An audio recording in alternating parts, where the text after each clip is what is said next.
Positive പാരന്റിങ്ങിന്റെ രണ്ടാമത്തെ പാർട്ടാണ്. Okay,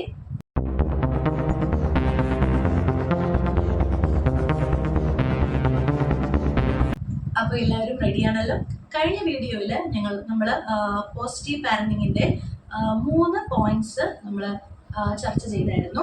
അപ്പോൾ ഇന്ന് നമ്മൾ ഡിസ്കസ് ചെയ്യാൻ പോകുന്നത് 2 പോയിന്റ്സ് ആണ്. ഓക്കെ, അപ്പോൾ ആദ്യത്തെ പോയിന്റ് എന്ന് പറയുന്നത് നമ്മുടെ മക്കളുടെ ഏതൊരു അവസ്ഥയിലും പാരൻസ് എപ്പോഴും അവരുടെ കൂടെ കാണും. അതായത് ഒരു whether it is good or bad, നല്ല കാലത്തായാലും ചീത്തക്കാലത്തായാലും എൻ്റെ പപ്പയും അമ്മയും എപ്പോഴും നമ്മുടെ കൂടെ ഉണ്ട് എന്നൊരു തോന്നൽ നമ്മുടെ കുഞ്ഞു പ്രായം മുതൽ കുട്ടികളിൽ ഉണ്ടാക്കിയെടുക്കണം എന്നതാണ്. അപ്പോൾ അത് പോസിറ്റീവ് പാരൻറ്റിൻ്റെ ഒരു ഗുണമാണത്.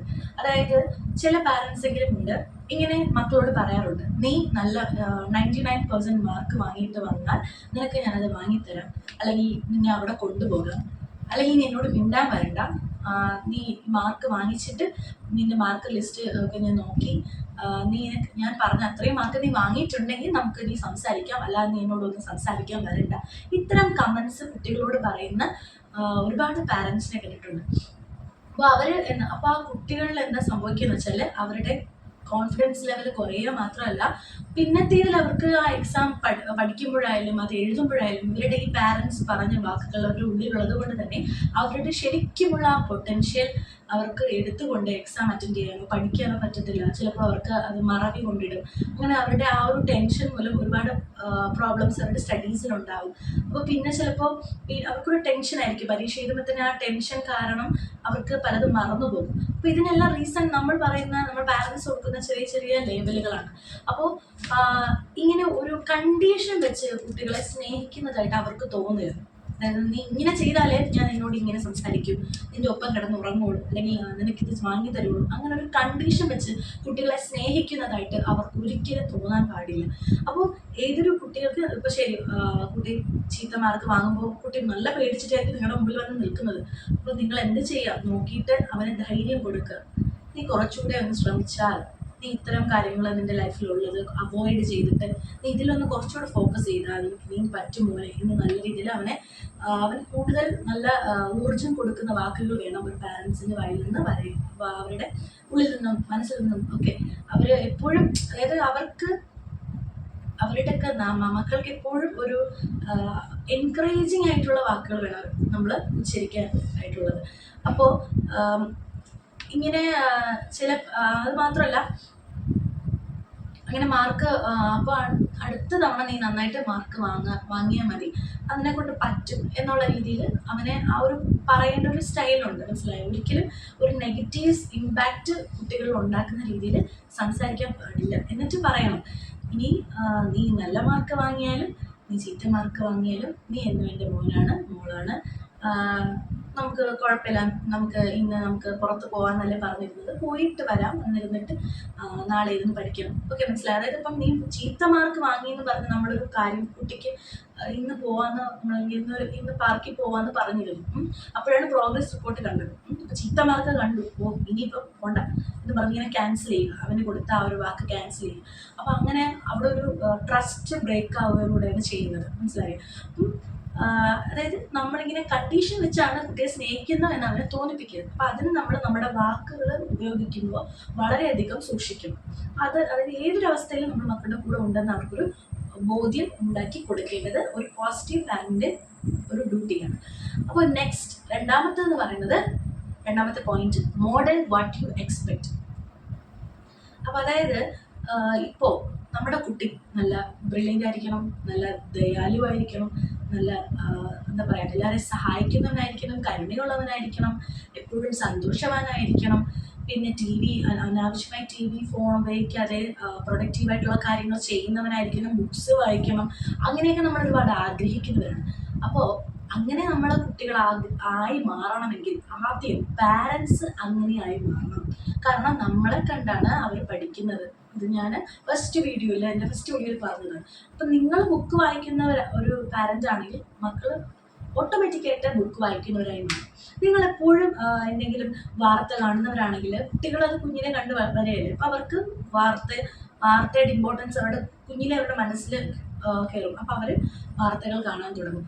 അപ്പോൾ ഒരു ഞാനിപ്പോൾ പറയുകയാണെങ്കിൽ ടോഡ്ലറിനെ സംബന്ധിച്ച് കംപ്ലീറ്റ് ആയിട്ട് പാരൻസിനെയാണ് അവർ ഇമിറ്റേറ്റ് ചെയ്യുന്നത്.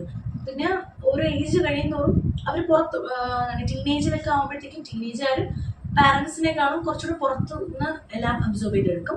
എന്നിരുന്നാലും അവർ പാരൻസിനെ വാച്ച് ചെയ്യുന്നുണ്ട്.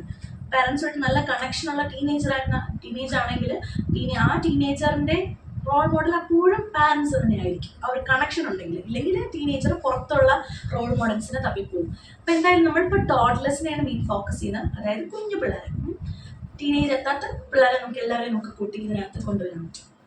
അപ്പം നിങ്ങൾ ഒരാളെ ഹെൽപ്പ് ചെയ്യുന്നത് കുട്ടി കാണുകയാണെങ്കിൽ കുട്ടി ഓട്ടോമാറ്റിക്കലി അവൻ സ്കൂളിൽ പോകുമ്പോൾ അവൻ്റെ സഹപാഠികളെ സഹായിക്കുന്നതാണ്.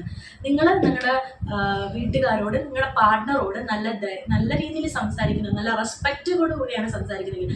അച്ഛനാവട്ടെ, ചിലർ വിചാരിക്കും വീട്ടിലെ ഹെഡ് അച്ഛനാണ്, സോ അച്ഛന് ആരെ വേണമെങ്കിലും എന്ത് വേണമെങ്കിലും പറയാം. അങ്ങനെ ഒരു ഇത് കൊടുക്കരുത്. നാളൊരു കാലത്ത് നിങ്ങളുടെ മകൻ അല്ലെങ്കിൽ മകൾ ക്ലാസ് ലീഡറോ സ്കൂൾ ലീഡറോ ആകുമ്പോൾ ഞാൻ അവിടുത്തെ ഹെഡാണ്, സോ എനിക്ക് എന്ത് വേണമെങ്കിലും പറയാം എന്നുള്ളൊരു നിലപാടിൽ പോയി എത്തും. സോ ഹെഡാണെങ്കിലും ടെയിലാണെങ്കിലും എന്ത് തന്നെയായാലും ഒരു മനുഷ്യന് ആവശ്യമായ ഗുണങ്ങൾ എല്ലാവരും, അതായത് ഈക്വലായിട്ട് എല്ലാവർക്കും ആവശ്യമായ കുറച്ച് ഗുണങ്ങളുണ്ട്. അതെന്താണെന്നുള്ളത് അവർക്ക് ബോധ്യപ്പെടുത്തി കൊടുക്കണം. ഇങ്ങനെ നമ്മൾ പറഞ്ഞ് ബോധ്യപ്പെടുത്തുന്നതിനേക്കാളും നമ്മളത് കാണിച്ചു കൊടുക്കണം. എന്താണ്, അതായത് നമ്മൾ മോഡലായി മാറുക, നമ്മൾ ചേഞ്ച് ആവുക. അപ്പോൾ ഓട്ടോമാറ്റിക്കലി കുട്ടികൾ ചേഞ്ച് ആയിക്കോളും. അപ്പോൾ നിങ്ങൾക്ക് ഇനി കൂടുതൽ എക്സാമ്പിൾസൊക്കെ ആവശ്യമുണ്ടാകാനായിട്ട് എനിക്ക് തോന്നുന്നില്ല. അപ്പോൾ പോസിറ്റീവ് പാരൻ്റ് ആയിരിക്കണമെങ്കിൽ ഒരുപാട് കാര്യങ്ങൾ ശ്രദ്ധിക്കണം. അതിൽ കുറച്ച് പോയിന്റ്സ് പറഞ്ഞായിരുന്നു. അപ്പോൾ അതെല്ലാം നിങ്ങളുടെ ഓർമ്മയിൽ ഉണ്ടെന്ന് തോന്നുന്നു. അപ്പോൾ പിന്നെ ഒരു കാര്യം കൂടെ ഇതിൻ്റെ ഇടയിൽ കൂടെ ഞാനൊന്ന് ചേർക്കാൻ ആഗ്രഹിക്കുകയാണ്. അതായത് ഇപ്പം നമ്മൾ ഈ പുറത്ത് കുട്ടികളെ കൊണ്ടുപോകുന്ന സമയത്ത് ചില കുട്ടികൾ ഭയങ്കരമായിട്ട് ടാൻഡ്രംസ് കാണിക്കാറുണ്ട്, ഭയങ്കര വാശി ബഹളമൊക്കെ കാണിക്കാറുണ്ട്. അപ്പോൾ വീട്ടിലുള്ളത് പോലെ തന്നെയാണ് കുട്ടികൾ പുറത്തും കാണിക്കും. കാരണം കൊച്ചു പിള്ളേർക്ക് ആ ഒരു വീട് അല്ലെങ്കിൽ പുറത്താണ് എന്നുള്ളൊരു വ്യത്യാസമൊന്നും അവർക്ക് ഫീൽ ആവത്തില്ല. കൊച്ചു ടോഡ്ലേഴ്സിനാണെങ്കിൽ അവർക്ക് ആ ഒരു സ്ട്രെസ് വരുമ്പോൾ അത് വാശിയായിട്ട് അവർ കാണിക്കാറുണ്ട്. ഒരു ഹോസ്പിറ്റലിൽ നമ്മൾ പോയി നിൽക്കുമ്പോൾ തന്നെ നമ്മുടെ OP നമ്പർ വരുന്നവരെ നമ്മൾ ഒരുപാട് നേരം കാത്തു നിൽക്കണം. അപ്പോൾ അത് കുട്ടികൾക്കൊരു മുഷിച്ചിലും വിശപ്പ് വരും, ഉറക്കം വരും. അപ്പോൾ അതൊക്കെ ഉണ്ട്. നമുക്ക് തന്നെ മുഷിച്ചിലാണ്. പക്ഷേ ഇന്നത്തെ കാലത്ത് പാരൻസിന് ഫോൺ ഉള്ളത് കൊണ്ട് എത്ര നേരമാണെങ്കിലും ഫോണിൽ നോക്കിക്കൊണ്ടിരിക്കും. അതുപോലെ കുട്ടികളുടെ കയ്യിലെടുത്ത് ഫോൺ കൊടുത്തു കഴിഞ്ഞാൽ അവരിയ്ക്കും. പക്ഷെ അത് ഭയങ്കര വലിയ അപകടങ്ങൾ കൊണ്ടെത്തിക്കും. അപ്പോൾ ഫോണൊന്നും കൊടുക്കാതെ ഒരു കുട്ടിയെ നമ്മൾ എങ്ങനെ കംപ്ലീറ്റ് നേരം ഇരുത്തിക്കുമെന്ന് പറഞ്ഞാൽ അതെല്ലാം പാരൻസിൻ്റെ കയ്യിലാണ് ഇരിക്കുന്നത്. പാരൻസ് കുട്ടിയോട് അറ്റൻഷൻ കൊടുത്ത് കുട്ടിയോട് സംസാരിക്കണം, ഫോൺ എടുത്ത് മാറ്റി വെച്ച് സംസാരിക്കണം. ഇൻ കേസ് ആ കുട്ടി വാശി കാണിച്ച് തുടങ്ങിക്കഴിഞ്ഞാൽ ബാക്കിയുള്ള കുട്ടികളൊക്കെ മിണ്ടാതിരിക്കുന്ന കാണുമ്പോഴും അവരുടെ പാരൻസൊക്കെ നല്ല അടിച്ചു പൊളിച്ചിരിക്കുന്ന കാണുമ്പോൾ നമ്മുടെ ഉള്ളിൽ തോന്നും, നമ്മുടെ കുട്ടി മാത്രം എന്താ ഇങ്ങനെ, ഇവനെ കൊണ്ട് ഒരിടത്തും പോകാൻ പറ്റില്ലല്ലോ, അങ്ങനെയൊക്കെ ഉള്ളൊരു ഫീല് തോന്നും. എന്താ ഇങ്ങനെ, അത് നമ്മൾ ചിലപ്പോൾ നമ്മുടെ മനസ്സിൽ മാത്രം അല്ലാതെ നമ്മൾ ഈ പാർട്ട്നേഴ്സ് തമ്മിൽ സംസാരിക്കും. ഇവനെ കൊണ്ട് വരേണ്ടത് ഞാൻ പറഞ്ഞതല്ലേ, ഇവനെ കൊണ്ട് എന്തിനാ ഇങ്ങനെ എല്ലായിടത്തും ഇവനെ കൊണ്ട് വരുന്നുണ്ടല്ലേ പ്രശ്നം. ഇപ്പോൾ ഹോസ്പിറ്റലിലാണെങ്കിൽ കുഞ്ഞിനെ കൊണ്ട് പോയേ പറ്റുള്ളൂ. അപ്പം നമ്മൾ പറയും ഒരിടത്ത് ഇവനെ കൊണ്ട് പോകാൻ പറ്റുന്നില്ലല്ലോ, നമ്മളെ നാണം കെടുത്തു, ഇങ്ങനെയൊക്കെയാണോ കൊച്ചിനെ വളർത്തി വെച്ചിരിക്കുന്നതെന്ന് എല്ലാവരും ചോദിക്കും. ഇങ്ങനെ നമ്മൾ അങ്ങോട്ടും ഇങ്ങോട്ടും കംപ്ലൈൻറ്റ് ചെയ്യും. ഇത് നമ്മുടെ കുട്ടി കേൾക്കുവാണ്. അപ്പോൾ അവന് കുറച്ചുകൂടെ സ്ട്രെസ് കയറിയാവും, അലറി വിളിക്കും വേണമെങ്കിൽ. പിന്നെ അവൻ്റെ ഉള്ളിൽ എന്താ സംഭവിക്കുക, നേരത്തെ തന്നെ പറഞ്ഞല്ലേ ഈ കണ്ടീഷൻ വെച്ചോളല്ലോ. അവൻ ചിന്തിക്കുന്നത് അവൻ കാരണം അച്ഛനും അമ്മയ്ക്ക് ഒരുപാട് പ്രശ്നങ്ങൾ ഉണ്ടാവുകയാണ്, അവൻ കാരണമാണ് അച്ഛനും അമ്മയും തമ്മിൽ അടിയാകുന്നത്, എല്ലാത്തിനും കാരണം അവനാണ് അല്ലെങ്കിൽ അവളാണ് എന്നുള്ളൊരു എന്താ പറയുക സെൽഫ് ബ്ലെയിമിങ് എന്ന് പറഞ്ഞൊരു സംഭവം അവിടെ ഉടലെടുക്കുകയാണ്. ഇത് ഞാൻ വേറൊരു എപ്പിസോഡിൽ പറയുന്നതായിരിക്കും. ഒരു സെൽഫ് ബ്ലെയിമിങ് ഉടലെടുക്കുന്നത് ഈ സ്ട്രെസ്, ഈ കുട്ടി വാശി പിടിച്ച് കരയുന്നത് ചിലപ്പോൾ കൺട്രോൾ ചെയ്യാൻ പറ്റിയ മാനസികാവസ്ഥയിലായിരിക്കില്ല പാരൻസ്. അവർ ഒരുപാട് സ്ട്രെസ് കൊണ്ടായിരിക്കും നടക്കുന്നത്. പക്ഷെ അപ്പം എന്ത് സംഭവിക്കുന്നത് വെച്ചാൽ പാരൻസ് ഈ കുട്ടിയുടെ സ്ട്രെസ്സും കൊണ്ടുണ്ടായ കുട്ടിയുടെ കുറ്റവും പറയാൻ ഇടയിൽ കൂടെ പാരൻസിൻ്റെ ബാക്കി എല്ലാ അവസ്ഥകളും കൂടെ ഇത് തമ്മിൽ ഇങ്ങനെ ചർച്ച ചെയ്യുന്നു. അപ്പോൾ ഇതെല്ലാം അപ്പോഴേ കുട്ടി കാണുകയാണ്. കുട്ടിക്ക് എന്ത് തോന്നുന്നു, ഞാനാണ് എല്ലാത്തിനും കാരണം, എൻ്റെ അച്ഛനമ്മയുടെ ലൈഫിൽ ഞാൻ വന്നപ്പോൾ എല്ലാം പോയി. പിന്നെ അടുത്തൊരു കല്യാണത്തിന് മുമ്പ് ഈ കുട്ടി ടാൻഡ്രം കാണിക്കുമെന്ന് പറഞ്ഞ് കുട്ടി അവോയ്ഡ് ചെയ്തിട്ട് പോയി കഴിയുമ്പോൾ കുട്ടി വീണ്ടും ചിന്തിക്കും, ഞാനാണ് അച്ഛനമ്മയ്ക്ക് നാണം കെടുത്തുന്നത്, ഞാനൊരു പാഴ് ജന്മമായിട്ട് പോയി. ഇങ്ങനെയൊക്കെ ചിന്തിക്കാൻ തുടങ്ങും കുട്ടികൾ. ടോഡ്ലറെന്ന് മാത്രം വളർന്നു വരെയാണ് കുട്ടികൾ. അപ്പോൾ അതൊക്കെ ചിന്തിക്കാൻ തോന്നും. അങ്ങനെ ഒരു ഇത് കൊടുക്കരുത്. നമ്മളെപ്പോഴും കുട്ടി നമുക്കൊരു പ്രഷ്യസ് ആണെന്ന് തന്നെ ആ കുട്ടിയെ നമുക്ക് തോന്നിപ്പിക്കരുത്. ആ കുട്ടിയുടെ വേർത്ത് എത്രത്തോളം ഉണ്ടെന്നുള്ളത് നമ്മൾ അവന് കാണിച്ചു കൊടുക്കണം. അപ്പം അവനെ ഇങ്ങനത്തെ വാക്കുകളൊന്നും യൂസ് ചെയ്യാൻ പാടില്ല. നമ്മൾ പ്രാക്ടീസ് ചെയ്തേ പറ്റുള്ളൂ. അപ്പം ആ ഒരു ടാൻഡ്രം കാണിക്കുന്ന സമയത്ത് ഞാൻ പറഞ്ഞ പോലെ ഡിസ്ട്രാക്റ്റിംഗ് മെത്തേഡോ അല്ലെങ്കിൽ ഇങ്ങനെ പറയുക നമ്മൾ വെയിറ്റ് ചെയ്യും, ഇതിൻ്റെ പേര് വിളിക്കുന്നവരെ നമുക്ക് എന്തെങ്കിലും കളിക്കാം, എന്തെങ്കിലും ഒന്ന് ചെയ്ത് മാറ്റി അവനെ കാം ഡൗൺ ചെയ്യിപ്പിക്കണം. ഒന്നുമില്ലെങ്കിലും അവനെ ഒന്ന് ഹഗ് ചെയ്തിട്ടേടാ, നിനക്ക് ബോറടിക്കുന്നുണ്ടല്ലോ, മനസ്സിലാവുന്നുണ്ട് മോളെ എന്ന് പറഞ്ഞ് അവനെ ഒന്ന് തോളിലിട്ട് സമാധാനിപ്പിക്കുക. അതായത് അവരുടെ ഫീലിങ്സ് അല്ലെങ്കിൽ അവരുടെ ഫീലിങ്സിനെ നിങ്ങൾ അംഗീകരിക്കുന്നു എന്ന് ഒരു ഇത് കൊടുക്കുക. അതായത് ഏതൊരവസ്ഥയിലും നിങ്ങൾ അവരുടെ കൂടെ ഉണ്ട് എന്നുള്ളത് മനസ്സിലായോ. അപ്പം ഇങ്ങനെ അവൻ്റെ കുറ്റങ്ങൾ അവൻ കേൾക്കെ പറയരുത്. അല്ലെങ്കിൽ അവൻ കാരണം നിങ്ങൾക്ക് ഉണ്ടാകുന്ന ചില പ്രോബ്ലംസ്, ചെറിയ പ്രോബ്ലംസ് ആയിരിക്കും. ഇപ്പോൾ കുട്ടിയെ കൊണ്ട് എവിടെയെങ്കിലും പോകാൻ പറ്റുന്നില്ല, അത് ആ കുട്ടിയുടെ മുമ്പ് വെച്ച് പറയരുത്. ആ കുട്ടിയെ ഇപ്പോൾ ചിന്തിക്കുന്നത് അവൻ എല്ലായിടത്തും ഒരു കുഴപ്പക്കാരനാണ്, അവൻ്റെ ഒരു സെൽഫ് എസ്റ്റീം, സെൽഫ് കോൺഫിഡൻസ് എല്ലാം കുറയും. പിന്നെ അവന് പബ്ലിക്കിലോട്ട് ഇറങ്ങാൻ പേടിയാവും. അങ്ങനത്തെ ഒരുപാട് പ്രശ്നങ്ങളും സെൽഫ് ബ്ലെയിമിങ് എന്നൊരു സംഭവം ഉണ്ടാവും. അത് പിന്നെ അവൻ വലുതാകും തോറും വലുതായാലും അവന് വിട്ടുമാറും. അപ്പോൾ വലുതായി കഴിയുമ്പോൾ എന്ത് സംഭവിക്കുന്നത് വെച്ചാൽ അതവനെ ഡിപ്രഷനിലോട്ടും ആൻസൈറ്റിയിലോട്ടൊക്കെ കൊണ്ടുപോകും. അങ്ങനെ ഒരുപാട് പ്രശ്നങ്ങളാണ് നമ്മൾ ഈ കുട്ടികളുടെ പേരിൽ നമ്മൾ പറയുന്ന ഓരോ വാക്കുകളിൽ നിന്ന് ഉണ്ടാകുന്നത്. അപ്പോൾ അതൊക്കെ ഈ സെൽഫ് ബ്ലെയിമിങ്ങും പിന്നെ ഒരു റിപ്പയറിങ് എന്നൊന്ന് പറയുന്ന ഒരു കോൺസെപ്റ്റ് ഉണ്ട്. അതൊക്കെ നമ്മൾ വഴി ഓരോ വീഡിയോയിൽ സംസാരിക്കുന്നതായിരിക്കും.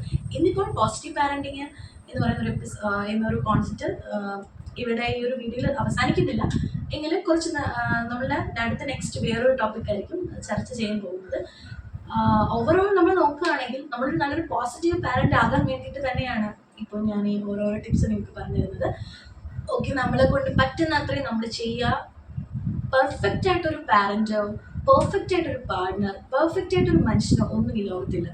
എല്ലാവരും എന്താ പറയുക, ഈ നമ്മുടെ ബയോളജിക്കലി നമ്മളെ ഒരുപാട് ഫാക്ടേഴ്സ് നമ്മൾ കൺട്രോൾ ചെയ്യുന്നുണ്ട്. നമ്മുടെ ഹോർമോൺസ്, ഇമോഷൻസ്, ഹോർമോൺ ചേഞ്ചസ് വരുമ്പോൾ പുരുഷന്മാരിലായാലും സ്ത്രീകളായാലും ഒരുപാട് ചേഞ്ചസ്, ഇങ്ങനത്തെ ഓരോ കാര്യങ്ങളുടെ ഇൻഫ്ലുവൻസിലാണ് നമ്മുടെ സറൗണ്ടിങ് ഇൻഫ്ലുവൻസ്, ഇതെല്ലാം കൊണ്ടാണ് നമ്മുടെ മനുഷ്യൻ ഓരോ ദിവസം ഇങ്ങനെ പോയിക്കൊണ്ടിരിക്കുന്നത്. അപ്പോൾ കുറവുകൾ ഉണ്ടാകും. സോ അതിനെയൊക്കെ റിപ്പയർ ചെയ്ത് പോകാൻ കൂടെ പഠിക്കണം. അത്രയേ ഉള്ളൂ. എപ്പോഴും നമ്മൾ ഇത്തരം കോൺസെപ്റ്റുകൾ നമ്മുടെ ഉള്ളിൽ, നമ്മുടെ മൈൻഡിൽ സെറ്റ് ചെയ്തിട്ടുണ്ടെങ്കിൽ നമുക്ക് എന്തൊരവസ്ഥയിൽ നമ്മൾ വീണ് പോയാലും നമുക്ക് എണീറ്റ് വരാൻ പറ്റും. ആ എണീറ്റ് വരിക, തിരിച്ച് മടങ്ങി വരിക, അതാണ് നമുക്ക് ആവശ്യം.